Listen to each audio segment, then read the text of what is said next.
Hello, எல்லோரும் எப்படிம்மா இருக்கிறீங்க? நல்லா இருக்கிறீங்களா? இன்றைக்கி நான் குலோப் ஜாம் செஞ்சுருக்கிறேன். நான் எங்கள் வீட்டில் செஞ்சேன். அப்பாவுக்கு இன்றைக்கி பர்த்டே, அதனால் சும்மா செஞ்சேன்.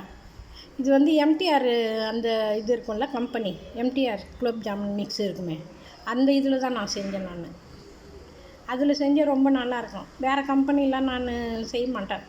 பார்த்துருக்குறேன் ஒரு தாட்டி. இது இப்போ ட்ரை பண்ணி பார்த்துக்கிறேன். அது எனக்கு சரியாக பிடிக்கல எனக்கு. ஆனால் இது நல்லாயிருக்கும், டேஸ்ட்டாக இருக்கும், நல்லாவும் இருக்கும். எம்டிஆர் இதில் தான் நான் செஞ்சேன். இதோ பாருங்கள், நல்லா இருக்குதா?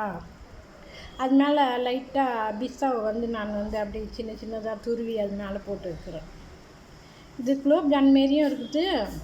அந்த சம்சம்னு சொல்லுவாங்க பாருங்கள், ஜீரோவெல்லாம் உறிஞ்சின்னு அப்படி நல்லாயிருக்கும். ஜீரோ ஒழுவாது, அந்த மாதிரியும் இருக்குது நல்லா சாப்பிட்றதுக்கு. ஸ்வீட்டெல்லாம் திட்டமாக இருக்குது, நிறைய போடல. இது உங்களுக்கு பிடிச்சிருந்தா இதை பார்த்துட்டு லைக் பண்ணுங்கள், ஷேர் பண்ணுங்கள், கமெண்ட் பண்ணுங்கள், இன்னும் சப்ஸ்கிரைப் பண்ணுங்கள். பண்ணுறீங்களா? சரி, நான் வச்சிடுறேன். தேங்க்ஸ்.